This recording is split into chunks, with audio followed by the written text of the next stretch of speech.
if you're the type of reader who's into philosophy or meaning of life or stoic or other type of non-fiction, then this book might be for you. This book is called Heidegger and a Hippo Walk Through Those Pearly Gates by Thomas Cathcart and Daniel Klein. They have written several books, several renditions of this type of genre, discussing topics through philosophy and with a lot of jokes. We start with a not so honorable mention as their mentor, Woody Allen, and I was like, all right, okay. This book was published in 2010, but I suppose that was still as good as a time to I need to know about the works of Woody Allen. I suppose one ignores a lot of flaws of their mentors. So, okay, let's see the contents of the book. So, we're starting with death. What you're going to do about it? Eternity, when you least expect it. Immortality, the old-fashioned way. On the soul train. And then postmortem life, postcards from the other side. Death as a lifestyle choice. Biotechnology, stop the presses. The end. This book has beautifully compiled almost every philosopher that is out there. And if you're like me, you might not be able to finish a very typical classic non-fiction book. I sometimes find it hard to finish those books. One of the books that I've finished on philosophy recently, last year, as in 2025, was Albert Camus' The Myth of Sisyphus. And in this book, there is no philosopher from Heidegger, as in the name, to Nietzsche, to Albert Camus, to even a slight mention of Huxley. They discuss all the philosophies that are available. The book basically introduces us to all the great philosophers and what their thought process was in relation to life and death and the human condition. And there are brilliant jokes put, although a lot of jokes are at the expense of women. I just want to mention that, but some of the jokes are really brilliant. The Murphy twins joke is really good. And there are some other good ones also. It's a nice chuckle when the topic can be very depressing at times. Philosophy is quite depressing at times, right? Descartes, Kant, Kierkegaard. There is nobody that you've heard about as a modern day philosopher that is not in this book. I myself did not know a lot of the philosophers that were mentioned, so I learned a lot. And then they put in a lot of jokes in between, which makes the topic very digestible.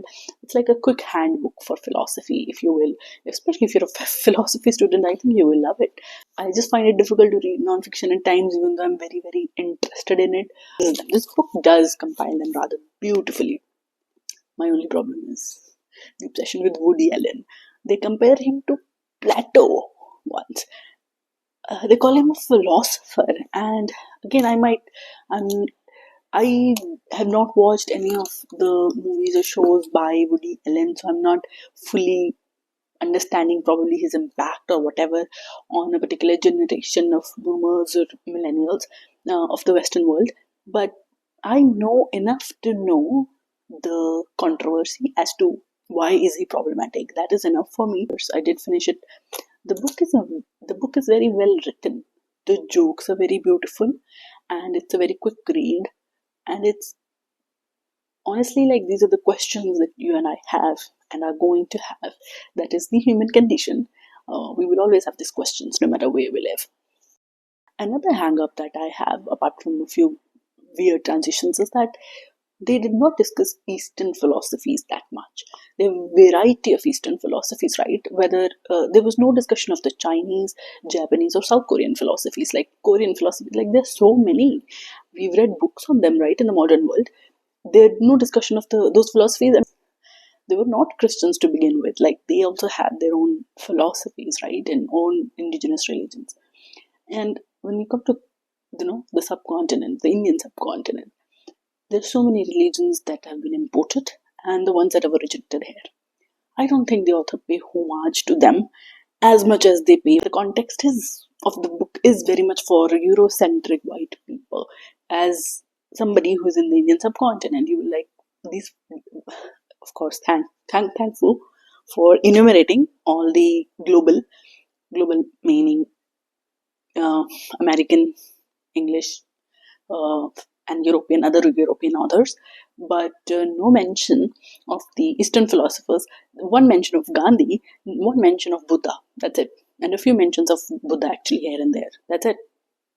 And even those philosophies are not portrayed as brilliantly as the other philosophies, as one might think of the Christians. They've discussed those testaments and the meaning of heaven and hell in such detail, right? So those were missing for me. And again, when it's come to Hinduism and Buddhism, Jainism, each philosophy has different religions, and now they have become organized religion. And in Sikhism, no mention of Sikhism, of course, because that also started as a philosophy as opposed to an organized religion. There is a brief mention of Islam, but that is like I don't think that's like a fully justified meaning. They did talk about how the interpretations of Quran have been misguided by several people, and but a very key point, especially from the subcontinent, if the Indian subcontinent, you've been raised in the Indian subcontinent, and Sufism as a part and parcel of life, like other philosophies. So you grow up with them as you grow up hearing about the Hindu gods or the Sikh philosophies or Christian philosophies. You also grow up hearing about Sufism. So Sufism is a way of life. So none of the philosophers, Sufi philosophers, we hear in the movies, in the shows of our country, of in the Indian subcontinent in general, we hear about bullish every single day. So, but those mentions, those will not obviously be mentioned because those are not translated works. So, I mean, this is definitely a Western Eurocentric viewpoint. I cannot blame somebody for it, but I can mention the fact that not every philosophy on the planet has been discussed in as detail as they have discussed the Western religious philosophies, which again, to no fault of their own, that is might be the author's own experience of spirituality and religion, organized religion per se. They discuss that like with fairly, criticism. They don't hype anything up or something. They're very like honest about it. They're very honest about it. So I wonder if how would they have portrayed in detail if they were to talk about Bhagavad Gita, or if they were to talk about Quran, or even other religious texts of the country. Peers and Babas is in whether it is Baba Farid, whether it is Kabir, these poets, these mystics or philosophers, one might, they are in Google Hub, and we discuss them in our poetry, we discuss them in our movies and shows. So I miss them. At the end, lastly, it's just a book. If you're into philosophy and you find the big books scary, reading Kierkegaard might not be for everybody, but this book might, like, again, it's not that they discuss Kierkegaard. Camus has discussed Kierkegaard in more detail than these guys, but you get an introduction, and then we can choose your philosopher, the one who's discussed maybe what you think about life and the meaning of life. At one time, when they're talking about the brilliant film Afterlife by Kurida, a Japanese film, they say surprisingly thought provoking. Why surprisingly?